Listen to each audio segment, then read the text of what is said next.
My point is, why are you still not looking at Borno State?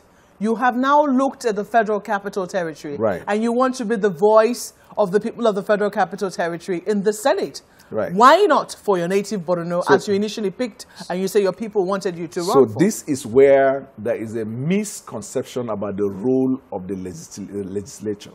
If you look at Section 4, you look at the role of the legislature for the purposes of providing, legislating on laws for order, for peace, order, and good government that encompass the Federation. Every law enacted by the National Assembly affects the entirety of the nation. No legislator in the National Assembly is prohibited from proposing a bill that will affect the good order and good government of any part of the Federation. In other words, I can represent the FCT in the National Assembly and play my role effectively, not just for the good of the residents of the FCT, but for the good of my people. I can as well play a role that the law is going to affect people in Lagos or people in Enugu or in any part of the country. Now, a lot of people don't know. The only part that distinguishes between what you can do for your people and what you can do with the FCT is projects that the government will execute, otherwise called constituency project. You cannot use the money meant for development in the FCT to your people. But you can play the role as a legislator in the National Assembly to call for accountability of the management of resources meant for the good of your father's homeland. I have always found it very interesting, and I've always wondered if there would not be any conflict. People have always talked about how you do not need to be an indigene of a particular place before you can run for office to represent the people of that place. And people will say it's an ideal. That would be lovely. I mean, I think in Lagos we had situations like that. But then people also question eventually, where will the loyalties of those people lie? In a federation where we're still sharing money, and it's all about interest, and it's all about ensuring that things come to your own people. Where would your loyalties lie if you say that you are going to be representing the people of the Federal Capital Territory, a ticket you're hoping to get and you're hoping to win, but that you're also hoping that somehow your voice will be extended to the people of Borno State?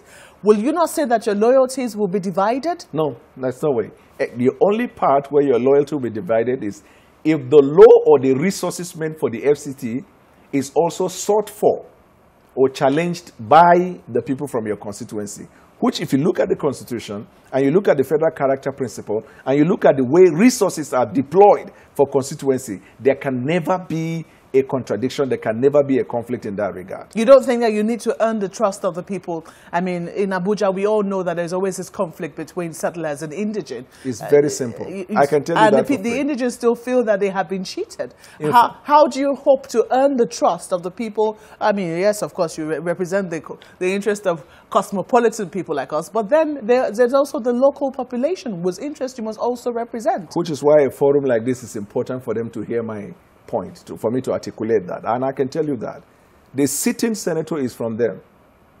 Has he done anything for their good? He hasn't.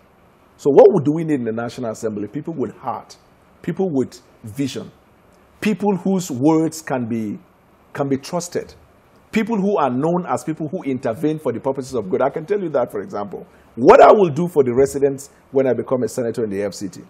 Do you know that of the entirety of the country, that the FCT is the only part of the country that has only one senator? I will advocate for 3 senators just like every other state. Because if you look at the words of, of the FCT you put together, it's more than Bayelsa as a state. Nobody has canvassed in that direction. It is a right for them. I will push the argument further and say that there should be amendment of the Constitution where it will recognize a senator, a minister, either there shall be a minister of the federal capital who shall be a native of Abuja, or alternatively, of the totality of the states, ministers that we have, there must be one that is a native of this place. This is without prejudice to the remote areas where you see development not taken there. Nobody has been able to speak for them. As a matter of fact, I can tell you this. Abuja senator is more likely to do nothing And nobody will recognize, because that is the seat of power. That's where you have the federal capital. And so you can hide without doing anything and give the impression as if you're doing something. And if you look at the National Assembly in the last 3 years, that's what we have. I am also running because if we do not run to save the country, we will soon come to a point where all the members of the National, and especially the Senate, are going to be ex-governors. Is that what we are looking to as a nation? You have said that you're going to be canvassing for a number of things for the people of the FCT. Some people will say it's going to all, boil down to, increasing cost of governance. If you're asking for more seats in the Senate for those people, I mean, how does that help their cause in the very first instance? No, it will never increase the cost of governance. Anything that is legislated for the purposes of good and order of the country is worth the spending. I'll give you an example. Have we not spent so much in aviation? And we heard the announcement yesterday that that entire project is kept on hold. So what do you say about that? The nation is evolving. Policies are developed. And corruption is the reason we have problems. Would you say instead that we should have, some people have now said that the seat for the Minister of the Federal Capital Territory should be contested for. They don't think that this appointing of a minister is working. They think that the FCT should have a governor like everybody else. That's like a mayor, right? Yeah. That's a valid argument that I talked about, which I can tell you that we have developed 3 proposals in terms of bills to be presented on the first day we come into the office. We come ready, not we are coming to be prepared. And that's a valid argument. Yes, we talked about that. That's a valid argument because the FCT is like a nation of its own. The FCT operates independent of the country. And we have to come to that point. Otherwise, the cost of governance you're talking about is going to overwhelm the government. If you have an elected officer in FCT, that means you have, aside from the federal government legislating and executing executing the constitution in the country, you have someone somewhat like a mayor or a governor administering for the FCT. And that way, the needs of the people in the remote areas will be taken care of. Now, it is a known fact that we have more non-natives here than the natives. But I don't think it's fair and equitable that the prosperity of the land that is being enjoyed by everyone here should overwhelm us to a point where we do not look at the needs and aspirations of the natives. They do not have proper representation. And like I told you, it's all about leadership. It's not about because somebody is from that place. Because if you look at the incumbent, he's from that place. Has he made the argument that we are making who are not natives of this place? What we want is fairness and equity. Yeah, but at the end of the day, do you think that you qualify? What do you think sets you aside from every other resident in the FCT? Have you lived here long enough, for instance? I've lived here since 1996, 22. Any part of the world you live for that number of years, you're qualified to be a resident, and you're qualified to run for office, to the highest office of the land. And then secondly, I have lived here and developed, that is myself, in terms of practice, have integrated with the people, and I have contributed my part, and I'm still contributing my part to nation building through the various interventions that we're making.